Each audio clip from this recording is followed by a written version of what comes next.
Willkommen, bienvenue, and welcome. I'm Rob Doherty, and this is the Festivus Podcast Executive Edition, supported by Libery Consulting and hosted by Julian Scott, the animation consultant for Film London. In this podcast series, we'll be chatting to the movers and the shakers in the animation industry, and discovering a little bit more about what they do, how they got there, their thoughts on the animation industry, and I hope get to meet the person behind that executive title. Where do I even begin with today's guest? As a young man, Eryk Casemiro packed up his stuff and moved to Los Angeles in search of a dream, but ended up as a soda jerk. Don't worry, UK listeners, he explains, and barely able to pay his rent. His financial solution? Go on a game show and win some money. Well, he might not have won the big cash prize that day, but he did win something even more valuable, a start in the business we like to call show. And there really was no stopping him after that. Now I can throw names around like Lorne Michaels, Saturday Night Live, Wayne's World, Cartoon Network, Klasky Csupo, Coolabi, YouTube, Zodiak Kids, and for the past 6 years Nickelodeon, now as EVP Global Series Content. This is an absolute belter of an episode, so sit back and let the easy charm and effervescent energy of Mr. Eryk Casemiro wash over you. Eryk, your resume is a list of some of the most iconic animated series and films. There's Rugrats, Wild Thornberrys, Mr. Men. You've got a Daytime Emmy, and I think I counted 10 nominations for some very prestigious awards. You've produced the first animated feature film outside of Disney, which achieved a box office of more than $100 million. You've been a very successful showrunner, writer, and have had some very high-level corporate roles in Europe and the US, most recently as EVP of Global Animated Series at Nickelodeon. Welcome to the podcast. Thank you for having me. It's a pleasure to be here, Julian, and to see you.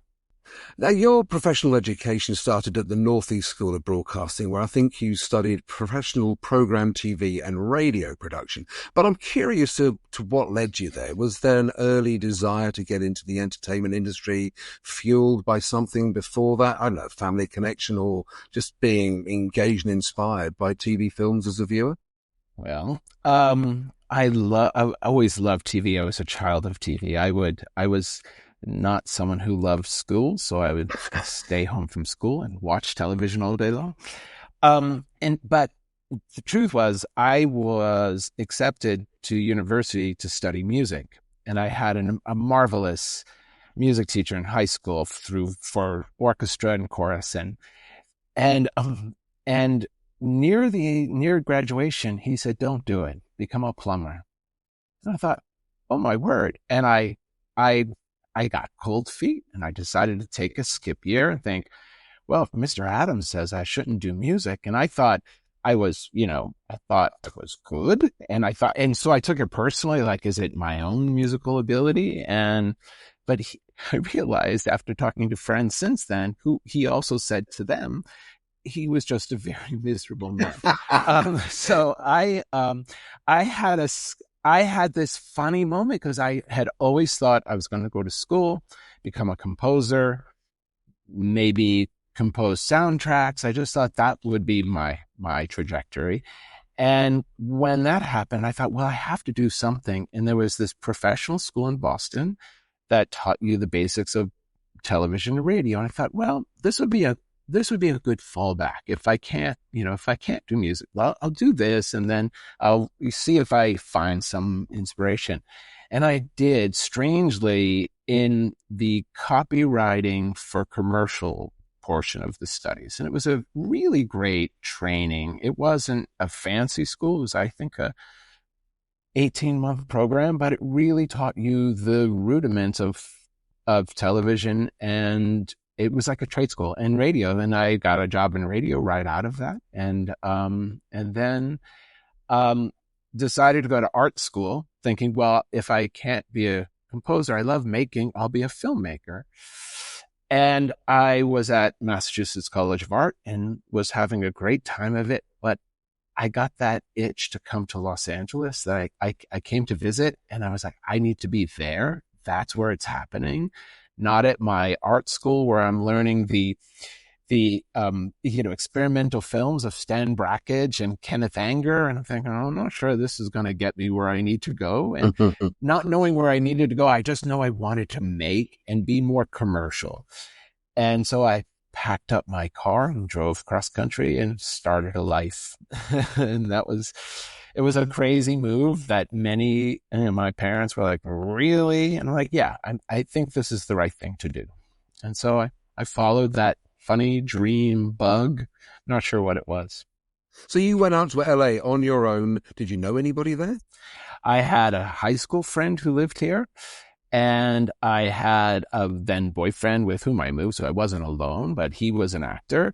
And we really didn't know anyone, and we just sort of figured it out. And my first job was a soda jerk at Johnny Rockets, which became What's a soda jerk? Soda jerk is the most ridiculous name for a person who makes milkshakes and ice cream sodas. So there is this very famous 50s. It was styled on the 50s burger stands that in the mid 80s was the place. It had 20 stools at a counter, and everyone from Warren Beatty to you name it, Clint Eastwood, every celebrity came through that funny little restaurant to have a burger and a milkshake. And so but this was not going to be, this is not going to clearly be a career. And so in this sort of funny thread, I needed to pay rent. I wasn't making enough as a soda jerk. And I tried to get on game shows thinking, wow, win some money on a game show. This is perfectly legitimate way to pay your rent. And I got on a game show called Scrabble, based on the board game hosted by this man, Chuck Woolery. And he liked to needle the contestants, and get a joke out of them. And I was a nervous wreck, Julian. I had a mop of hair. I was just a wreck. And he had so much fun with me. And I goofed around with him that as I walked off the set, I didn't win the big money at the end, but I won enough to pay my rent. So it worked. Plan worked. I was hired by the production to work as a contestant coordinator. So I got my first Hollywood start by being a kind of near idiot on camera. That then led me into development with this company. It was Reg Grundy Productions, which he was a big Australian producer. He was the Aaron Spelling of Australia, but strangely produced 2 game shows in America. And he had a whole infrastructure. So I got to do development there. It was a great, weird sort of turn of the fates. That's probably the most incredible sort of entry into the business I've ever heard. I know. What sort of things were you developing there? They are really interesting things. So we were developing new game shows as well as dramas. And we had an option on this great biography of Dolly Madison, who was a famous first lady, most famous for saving the portraits of Washington and Mrs. Washington from the White House as the British were descending upon Washington, D.C. in the War of 1812. Listen, I can only apologize. Time has passed. Time is okay, Julian. Okay. Right. And so we were doing biopic development, and then a lot of game show development for sure. Like that was because they were so easy to produce. And game shows are so funny because you work 5 days a month in the studio to produce the whole month of shows. And then you're sort of hanging out for the rest, getting ready for the next shoot. It was really fun. So, how did you get from there into sort of animation and kids? It seems like quite a leap. Well, there were a few steps in between. So from there, I became an assistant to a writing team who had an overall deal at a studio. And so I was working for them during this time, after that job. And during that time, at the copy machine, I became friends with a woman who was working for Lorne Michaels' company called Broadway Video, which also had an office in the building at the studio. And somewhere along the way, she said, I'm being asked to be Lorne's assistant, so I'm moving to New York. I think you should come and apply for this job. It's the assistant to the president of Lorne's company, Eryk Ellenbogen. And I thought, okay. And she said, it's great because I still had aspirations to be a writer. And she said, the best thing is Eryk only comes in 1 week a month. And so 3 weeks a month, you can write, you work on your scripts. I'm like, ooh, this sounds like my kind of job. So I took the job, and within 2 weeks of that job, we had an overall deal at Paramount Studios. So we moved from Lorimar Studios to Paramount Studios. And Eryk came to Los Angeles 3 weeks a month and was back in New York 1 week a month to get things going. So during that time, I quickly became like the junior development guy. And we developed something called the Saturday Night Live movie, which was modeled after the Kentucky Fried movie from the 70s. It was going to be like 4, maybe 5 shorts, 15-minute shorts, all sort of somehow connected. And we were working on that. And that year, Wayne's World took off as the sketch of the day. Like that just went from the 12:50 time slot on SNL to like the top. And Paramount said, that's your movie. Don't do this Saturday Night Live movie. Do this Wayne's World movie. So quickly did Wayne's World and worked with the writers who were brought in, Bonnie and Terry Arnold. And Bonnie and Terry Turner. Arnold's the wrong one. And then we produced it. It was one of those things, Julian, and I'm sure you've been in this situation where the green light came very late. The team had to be back for SNL for the beginning of September. NBC was not going to give us any room. So we moved so fast on that movie, and and I was the junior guy. So I was just helping things through development and then through production, just getting things done there while rewrites were doing and letting the prop person know that there's a new prop for tomorrow morning shoot. Back when you had fax with that curly paper that I'm sure gives everyone cancer. And then there you have it. And then this is the longest story. Throughout that time, I sort of proved myself. In this same time, Eryk Ellenbogen so smartly started to acquire libraries, among which were the Rankin Bass famous holiday specials, the Rudolph the Red-Nosed Reindeer, Santa Claus is Coming to Town, Frosty the Snowman. They had been on CBS since their inception in the 60s, were always a ratings winner. And at that time when the broadcast renewal came, Eryk Ellenbogen said to CBS, well, we'll renew the license, but we'd like a new Frosty and that you'll pay for. And so they said, sure. And Lorne turned to me and said, Kaz, you produce it. So I was suddenly in charge of an animated special based on this, and I knew nothing about animation. Mm-hmm. And thought, sure, I can do it. I have this thing where I'm sort of blind to what I can't do. Except physically, I know that. And that was it. I made that special, and I think it was released in 93 and has been on the air ever since. It's the strangest thing to see something that I really didn't think. I thought it was going to be on for a year and then go to home video and we'll be good. But yeah. But that's very interesting. And that was the beginning of it all. You clearly didn't look back from Frosty, and it's very interesting what you've just been saying about how you made friends with a lady over the copy machine, and what seems to be sort of a recurring theme in what you've just said is how you've got on with people. And you and I have worked together, and when we were doing Poppycat a number of years ago, and I watched you and your writing showrunning partner Kate Boutelier, working with writers and performers, animators, studio heads, as well as commissioning editors. And you were able to inspire all of them to absolutely deliver their best work.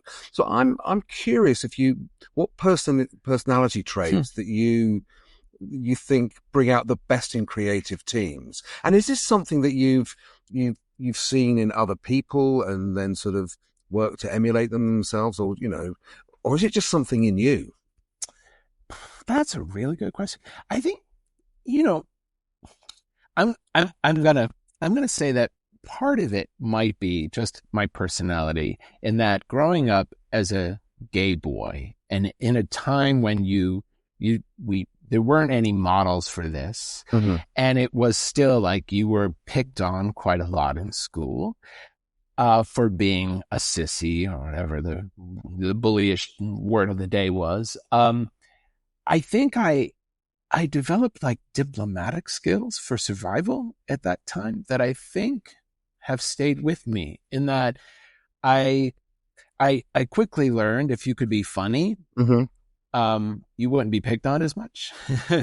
And so to be a little bit of the clown would sort of save me, and I'd be sort of off. I'd be over there, so they wouldn't necessarily I wouldn't be the target of all of that sort of testosterone that, the teenagers misdirect.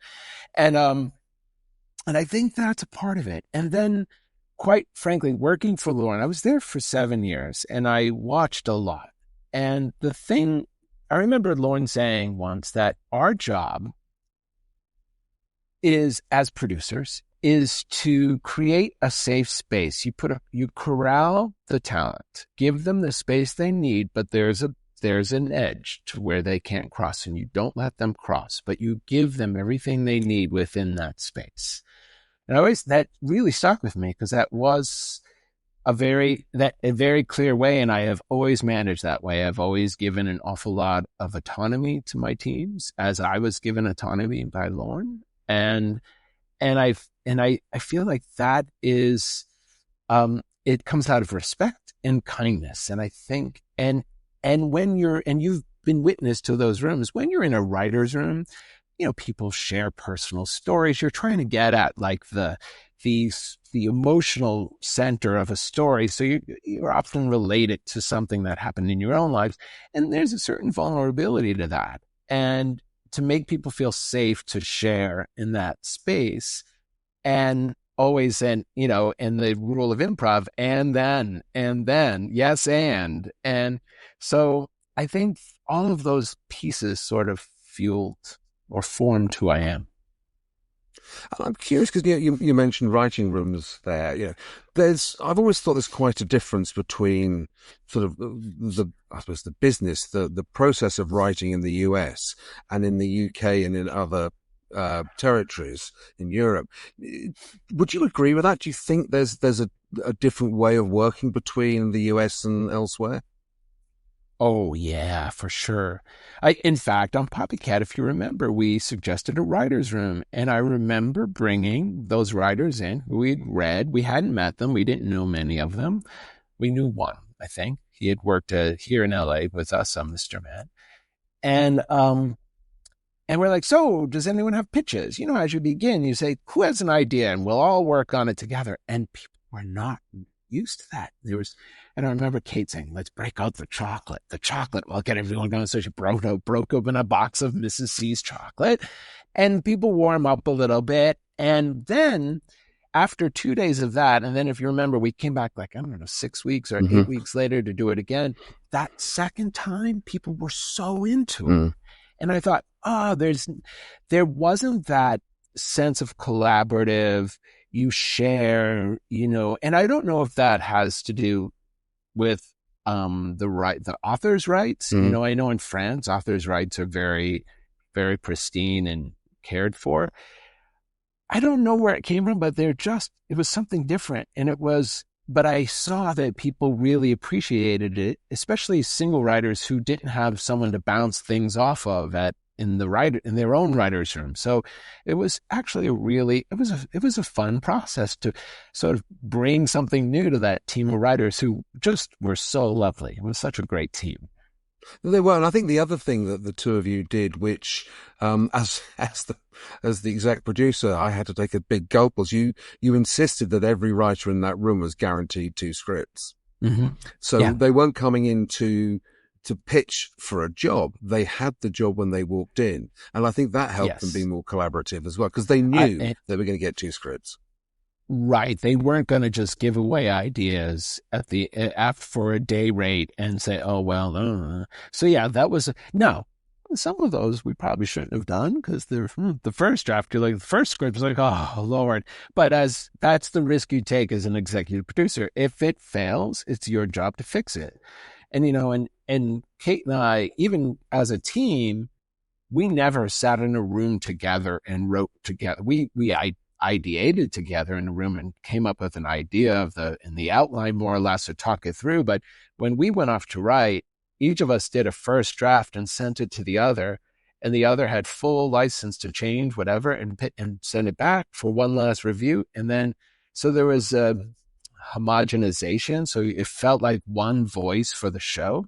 And we did that with every writer too. We'd always take a pass at a writer just to make sure it all felt like it's from the same species of cartoon, Yeah, and the two of you you're in all the voice records, and I remember things where maybe a line wasn't coming out right, or a performer was like struggling with something, and the two of you'd always jump in and say, "It's not you, it's the script." It is, and having the two of you there to rework it, and having that sort of continuity of creative vision was something that I, as a UK based exec, had never really witnessed before. It was quite often you get the script and you leave the writers over there, and you might invite them to the wrap party, you might not, depending on, But you guys were there right the way through it from beginning to end, weren't you? Yeah. And I feel like that, and also, again, because a lot of my training was at Broadway Video, Lorne was first and foremost a writer, and writers were key and writers were king. And there's 2 philosophies. There's some producers who think the writer is just one piece, like the caterer, necessary, but that's it, and they're done. And I feel like, especially animation, it is, what I came to learn is it's a lot like theater, right? And something that and when I worked in Europe, people didn't know this term, but we would create radio plays. So you'd record a script and you'd edit it so that it sounded funny. The timing was right. Even if 2 actors hadn't been in the room together, you would edit that and take frames at a time just to have a radio play that made you laugh. And if you have a radio play that makes you laugh, that episode, once an animator and a storyboard artist get their hands on it, it's going to be gold. And we can often tell, because there were times at Klasky Csupo when I was running that, we had so much production going. There were times you're like, not a golden nugget, but it's time. And Lorne used to have a phrase that was, the show goes on not because it's ready, but because it's 11:30. And I would use that a lot in animation, not the 11:30 part, but because it's January 3rd, we have to have this show shipped overseas. Sorry, y'all. So you clearly have like sort of, one foot very, very firmly in the creative process, and the other foot very firmly in the commercial side of things. Yeah, for sure. And is that something, when you've had the corporate jobs, is that something which has helped you? Yeah, it's Thursday. It's got to be out the door. Is that something that's really helped you move through those areas? I think so. And by hook or crook, and in fact, at Klasky Csupo, I was not writing at all during my Klasky Csupo years. I was very involved in development. And there was one particular show called As Told by Ginger that I had optioned from. We sponsored a small screenwriting competition and through Animation Magazine, and the winner of that was Emily Kapnick. And that script was what would become As Told by Ginger's concept. And I was deeply involved, and Emily was a young writer, and I shared a lot of my own life in it. Like Carl and Hoodsy are really like, Hoodsy was my best friend in childhood, and a lot of what Carl and Hoodsy did was stuff I would do. And so and there was a period where we could not, the writing, we were going for a tone, and I remember terrifying Nickelodeon at the time. If you remember the Todd Solondz movie, Welcome to the Dollhouse, I said, this is Welcome to the Dollhouse, but for Nickelodeon's audience. And at the time, there was another show called Peppa Ann. And Peppa Ann was like a very do-good, very earnest, very lovely. But the writers we kept getting had that tone and not our tone. And as a ship date was approaching, we didn't have a script ready for this next slot. And I said to Emily, I'm just going to go write it. This is our secret. I'll use a pseudonym and we'll write it and get it in. And we did. And Nickelodeon loved it. And then I was like, well, that was fun. I'll do another. Did another. And then Nickelodeon said, can we have contact information for this Carl Kirby? Because we might need him on another show. And I was like, I have to come clean, y'all. It was me. I didn't want you to know. I felt like it was like cheating if I was doing it. And they're like, well, you don't care if you write. I'm like, oh, all right. Whew. And that was a bug. And I ended up writing probably 15, 16 of those episodes of that series. And it's the one I hold dearest to my heart still to this day. And so funny way it comes out. But that was applying the producer to the creative. Like, I got to, yeah, I got to. So there you have it. I've got to solve the problem. Yeah. This podcast is made possible thanks to the support of the awesome Liberi Consulting. Liberi offers specially tailored industry-related training courses. Check them out at libericonsulting.com. That's LIBERI consulting.com. You can also find links to their fantastic courses on the Festivus website. But you've done original things, but you've also sort of reinvented some of the iconic franchises in the industry for new audiences. I mean, Rugrats, for instance, which I think you started working on in 1996. You were then, I think, an EP on Rugrats in Paris in 2000, the movie Rugrats Go Wild in 2003, and then the recent CGI series of Rugrats in 2023. How would you go about reinventing something, or not reinventing necessarily, but sort of moving on something which is held so dearly in people's hearts? And second question, when you try and do that, do you meet resistance from people saying, oh, no, that's not Rugrats, you can't do that? Yeah. Well, it was interesting. The first go round, Rugrats had been produced. There were 65 episodes, but it wasn't working for Nickelodeon. So they had ended the production. So everyone involved, all the writers had moved on at that point. I think they were over at Disney doing beginning recess. And I was brought in, and Nickelodeon had so I joined Klasky Csupo in 96. At the end of 95, Nickelodeon stripped Rugrats at like 2:30 or 3 in the afternoon, Monday through Friday. And that is what created the success for the show. It had been nominated for an Emmy. It just never was a ratings getter, right? It wasn't that thing. It was once a week. When they stripped that show, it went bananas. And that's when they said, we want another series. So part of the reason Klasky Csupo reached out to me to ask me to join them was to restart Rugrats, as well as get a movie going, because they wanted a movie right away. And so I had no access to any of the previous writers, so I sort of had to start over then. Mm-hmm. And there were a lot of people at the studio. All the animators were the OG Rugrat team, so they kept us honest of what was going too far and not far enough. This last iteration was different because they asked Kate and I to come back. And we had an opportunity at this point because they said, look, times have changed. And, some of the politic may not hold up from the original. So you have free reign to change what you'd like, but it still has to be Rugrats. I'm like, okay. So one of the challenges we had the first time around was Susie Carmichael. And then there was no Eryk. And there's no Eryk, of course. The first time we had Susie Carmichael, who could talk to adults. She was old enough, like Angelica. She was her foil. Hopefully he'll come back. Right. The problem was, if Susie knew what terrible plot Angelica had set in motion, she could go to the adults. And she was a story killer, so we couldn't include her quite often.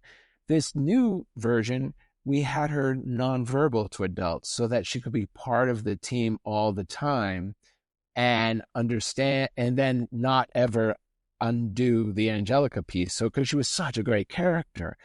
Or like Grandpa Lou, when I got to Nickelodeon, when I got to Klasky Csupo, I was like, why does Grandpa have to fall asleep? And clearly it's a device. You need him to be blind to so this new Grandpa, we just imagine, is a hippie who might have taken an edible and he just gets distracted. So it gave us so much more comedy, but without losing anything of who all those characters were, right? So it was great. It was definitely, it was odd to write those voices after 20-something years. I got chills the first time I started, and Chucky's voice came out of my head. I'm like, oh my God, this is like they're living in here. Great. That's a good thing. Yeah, well, at times. So, you've mentioned Nickelodeon a lot, and Nickelodeon played, a big part in your career, and I think you played a massive part with Nickelodeon because, I think it was between 2019 and 2024, you were a massive part of Nickelodeon's success. I think you grew their episodic output by something like 30% during the pandemic. You were Senior Vice President of Preschool Development and Production. And then from 2022, you were Executive Vice President of Global Animated Series. And you had like $1 billion worth of production. I mean, that's huge. That's massive. So when Nickelodeon made the decision to consolidate the operations, was that did you see that coming? Did you think that what they were doing was possibly, or in the industry in general, was possibly unsustainable? Well, yes. But the tricky part of animation is that you're green lighting a production so far ahead of its release date. It's 2-3 years sometimes, right? What was happening in my time at Nickelodeon was the rapid decline in viewership on linear. And then CBS Viacom was called, decided to create Paramount Plus, the streaming service. So we knew the streaming service was coming. So we thought, okay, well, we've greenlit these series. If the linear decline is so precipitous, well, at least maybe we'll catch them on the streaming platform. But the streaming platform was nascent, and it really didn't really have the reach. So we weren't yet reach, and we were dropping, and the drop was so fast, so fast. So by the end of 23, we were seeing statistics like, the consumption of content on the linear platform was just a fraction of what it was of content consumed on YouTube, the Nickelodeon content on YouTube and on Netflix and other places. And so I think this is the conundrum every broadcaster is facing with children. They do not watch television like they used to. Mm-hmm. There's a whole new consumption happening. Also with this we also saw the rise of co-viewing during COVID, and how when something connected with both the parents and the caregivers, I'll say, and the kids, there was something that it was a meaningful rating, even though the ratings were declining so fast. So a lot of what we started to do in our development was to make sure it was smart enough that it was going to sort of endear a caregiver to sit down and watch with the kid, even if it's on a mobile device. And so that pushing a little bit more of the co-viewing spirit was helpful to staving the bleeding of the ratings. Like Tiny Chef did really, really well and continues to do very, very well because it works for both. But it is a time now where this is a real moment where we have to ask ourselves, like, what do we do? Where do we give quality content for kids and kids and families? And will they come to watch it there? Like, that's the big question. No, absolutely. I mean, as you say, the broadcast and therefore the production landscape has changed enormously. I agree. Well, it's a fact. It's not me agreeing. It's a fact. Certainly the school age audience, they've left the building and set up camp on YouTube, Roblox and other social gaming sites. Yep. But you were a bit of a pioneer back in 2012, didn't you? You produced Fred Figglehorn for YouTube. Yeah. It was very early days. What was that?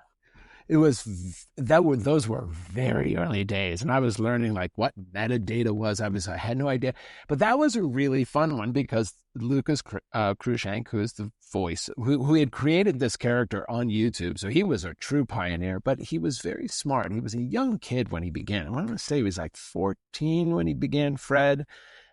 Then he became so popular, and he didn't want to be Pee Wee Herman for the rest of his career. He was, so he was like, let's do this animated version. That way I can do the voice, but I can do other things because he was a massively talented kid. So that was super fun. It was just, we just got on with it. We worked with this small company here, 6 Point Harness, and had a blast. It was so easy and fun and breezy, and little did we know what YouTube would become. It was just wild. I didn't think that would ever it would ever sort of really survive the test of time, but it has. And as you said, kids are watching YouTube more and more and more. And I think it's it's a huge challenge for studios. Big and small. There's some quite big studios really struggling commercially at the moment. How, we talked earlier on, and you mentioned, from saying, okay, we're going to do this to actually delivering something for the screen can take a number of years if you take the traditional model of development and pitching and testing and everything else. Yeah. How on earth are studios and producers going to adapt to this brave new world, do you think, where, quite honestly, the kid you just mentioned, he could probably now produce something for YouTube using AI in about 2 hours. He could have, even less than that. He could have a 10-minute short up on YouTube. Yeah. How can the industry adapt to that? I think there's going to be strata of content, right? And I think what gets made, there's the AI and the YouTube, the sort of cheaply produced, on the run, the funny, the little bits. I think there's that. I think when it comes to storytelling, and storytelling that touches something very deep within us as an audience member, I'm not sure it's going to come from that strata. I think that's going to come from craftspeople who have developed those skills to tell story and in a way that's really effective. I think there's always going to be, I often refer to this stuff down here it's like fast food. We eat it, we love it, it leaves us, it satiates. It doesn't leave us any healthier than we were before. But then the stuff that's a little bit more artistic, it's, the little bit that has something to say, whether it's Wild Robot or Flow. These movies that say something, I think are meaningful. I don't think you're going to see a Succession or a White Lotus come from the internet, right? I think those are from really skilled storytellers. And there will always be that. We used to have, remember back in the day, Julian, you'd make a television show and then maybe you do a movie based on the television show. That was the big prize. Now there's YouTube, and maybe you'll make a television show based on your YouTube, and then maybe you'll make, it's just like another audition phase, I guess. No, I think you're right. I think you're probably right. You do hear broadcasters. There was something that Netflix picked up recently. Oh, Miss Some. It's like she's like a preschool teacher. Miss Rachel. Miss Rachel, thank you. Rachel, which was one of those things which, from what I understand, she started on her own and she created this thing and it got a following. And now Netflix have said, we like this. You've clearly got an audience. Come and join us on Netflix, which is great. But I then wonder, and of course that's not animation, that's live action, but then I do wonder how much Netflix are going to try and mold what she's done into something different to suit what they're trying to do. I don't know. But it seems to be very much broadcasters now saying, okay, I can see what you've done. You've got a great following on whatever it is, TikTok, Instagram, YouTube, whatever. Let's make a TV series out of it. And I think that's possibly the way forward. I think so. And the TikTok of it all, I just saw something recently that Little Britain took off on TikTok, and now young people are discovering it for the first time. Oh, really? Because they didn't know it, and there are a few things have popped through, and for them, it's hilarious. And as it was, of course, it doesn't really stand up to time all the time, but indeed, it's just like, it's very interesting how that has. So, and I remember a couple of years ago meeting with publishers in New York who said, like, we need TikTok. We need someone to read TikTok to become emotional as they read our book. That is a massive marketing play for us. Like, to get an influencer. So we've moved the marketing and advertising to somewhere else, but I think we can still drive them to where we need them if you reach them there. And that was part of the whole Paramount Nickelodeon's new preschool strategy, is just that. Build it on YouTube, build an audience on YouTube, and on YouTube you get, the analytics are so far superior than what you can get from typical broadcast analytics. And let's see. Now, the problem is what works on YouTube for preschoolers tends to be more format driven.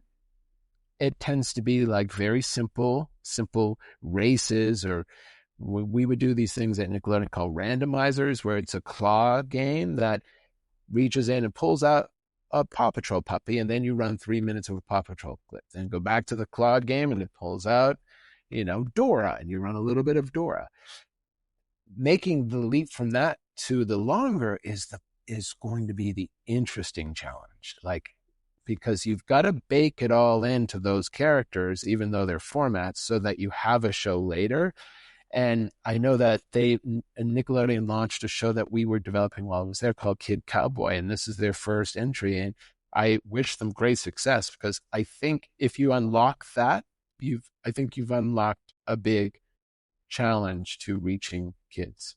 So if I understand what you're saying, it's almost like you've got to fully develop the series or the film before you create the short form content on something like YouTube. Exactly. Not the other way around. Otherwise, it's not going to survive when it gets bigger and yeah. No, you'd be building a house on some designs you made that I don't have enough footage, right? It just, you've got to have it here. And that's why what they were doing at the YouTube team, it's an amazing team at Paramount. They're doing this. They were building the audiences and building fandom on, but they would get, and so clear, like perfect example. There's this, from the old Dora series, there was a mermaid episode, and there's a transformation sequence. And the YouTube team dropped that mermaid episode on one of the channels, and it blew up. And they could tell us, like, how many times on average children watched just the transformation. They went back and watched the transformation. That would be 6 times per view of so they'd watch it once, but for every one view, they'd watch 6 times. And you're like, that's the kind of stuff you're like, oh, then that transformation is a good idea to keep in the show. And there's so much information to gain, and also to know where you go where they turn out, where you lose them. And it's like the old days of testing where they'd put toys in a room and run the content on a screen. And as soon as a kid reached for a toy, you knew, oh, we lost them. And it's too slow, too wordy, too whatever, that we've just lost the kid.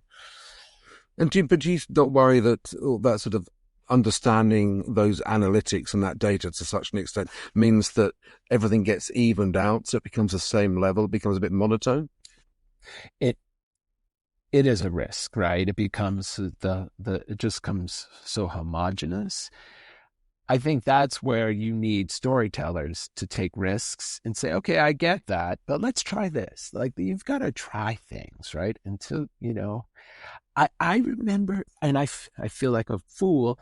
I was pitched Bluey very early on at Zodiac with my colleague Gary and I, and we both were like, it's a preschool show, but it's mostly about a dad. How are we ever going to sell that to the broadcasters? Because it really feels like the dad's at the center, and we loved it, but we were like, we thought that's going to be too hard a row to hoe. There's just no way. And then look what happens. We've all got one of those. I won't tell you what mine was. Oh. I have one. When I was working for Lorne, I was pitched Veggie Tales. And I was like, these are Bible stories with vegetable. I remember it, yeah. And I was too afraid to go to Lorne and say, I just heard an interesting pitch, because I thought he was scary. And I thought, I can't tell him I've just seen. No, I can't. I'm sorry. It's a respectful pass. Best wishes on, 500 million home videos later. Oh my Lord. Yeah, we've got. I will. Well, I can't. Mine was Lazy Town. Good one. Do you remember yeah, of course. Mine was Lazy Town. And I was when I was working at Sesame Street, and yeah. That went on. I don't know whatever happened to that. It wasn't very successful, but hey ho.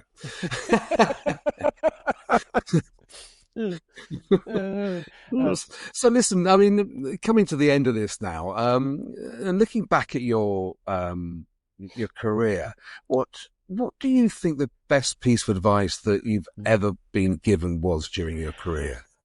To go back to the master again. I'm sorry. I feel like Lorne should get a percentage of this. He had a couple of maxims we worked by. Don't produce anything you wouldn't watch yourself. And don't work with people you wouldn't have dinner with. And when I was 24 and heard that advice, or 25, I thought, it's weird. I mean, I got don't produce a show you'd watch, but dinner? Like, really? Dinner? I came to realize that in this business, it is about relationships. And it is very hard, and things go wrong, and there's great risk. As you know, there's so much money riding on so much of what goes on. You need someone across the table or desk or office that has your back, and that is a good person inside that's going to be there and give it their all, because you have to give it their all. It's hard. Making content is very hard. And I think for me, it's always been about threads. Like, don't ever think you control your destiny, because, that one person you were kind to and met there will suddenly be the president of another studio tomorrow and be there for you. I mean, the reason I was at Klasky Chupo was when I did Frosty, I reached out to Mark Mothersbaugh from Devo. I was a huge Devo fan in college and high school. And I was like, Mr. Mothersbaugh, I heard you're doing TV. Will you do it? And it's like, sure. And he did Frosty, and we had this great relationship. And he said, I know these people. I'm doing a new show about talking babies. You should meet Arlene and Gabar. And we met, and we did a project together. It wasn't Rugrats. But then years later, they call me, and that's the thing. You never know. You just never know. But it's kindness always counts, and it's about respect and being really open-eyed whenever you walk into a room. It's really interesting, because it is a bit of a recurring theme in these conversations, where people have said, the business it's big, it's huge, it's global. It's also very, very small. and it's very, very much people based. And you may only see each other 3-4 times a year at conferences or stuff like that. But you get on, you remember, oh, I should have mentioned this to you, or what about this? And then when something comes across somebody, oh, I know who would be good for this. I saw them a couple of weeks ago. It's absolutely people based. And I think being respectful and being kind is two phrases that have come up time and time again. I just want to go back to Rugrats, just as my final question. Which Rugrats character do you identify with?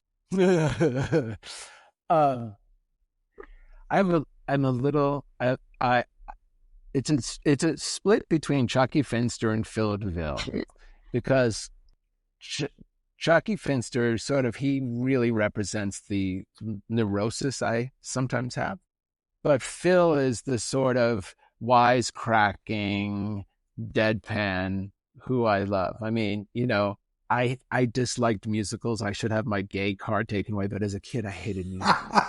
I came to love them, right? And so my favorite joke I ever contributed to a movie was when Rugrats in Paris, they go to this, they're at a theme park in a show, and Phil just we had Idina Menzel singing, and we cut to Phil in his chair. He says, I hate when they sing. And I was like, that's me. It's me. So, yeah. So those are my spirit animals, I guess. Eryk, I can't thank you enough for taking the time out to talk to me today. It's been an absolute pleasure. Oh, this is a delight. It has been all my pleasure, really, truly, Julian. Thank you for inviting me. We're extremely grateful to Eryk for taking the time to join Julian on today's episode. I hope you'll join us again sometime soon. Now, I don't ask much of you, so please do subscribe, like, share, and rate. Do you still rate podcasts? If you do, then do. But please subscribe, like, share, do all the stuff that you need to do. Thank you. And the show wouldn't happen at all without the wonderful work of Janet Belmforth at Liberia Consulting for her incredible organisational skills, to Julian Scott at Film London for his charm, wit and talent as our host. Find out more about Film London at filmlondon.org.uk. And the edit skills of Odelia Sikinga, who is also an awesome kids development and production executive. Find her on LinkedIn. Thank you all, and see you in the funny pages.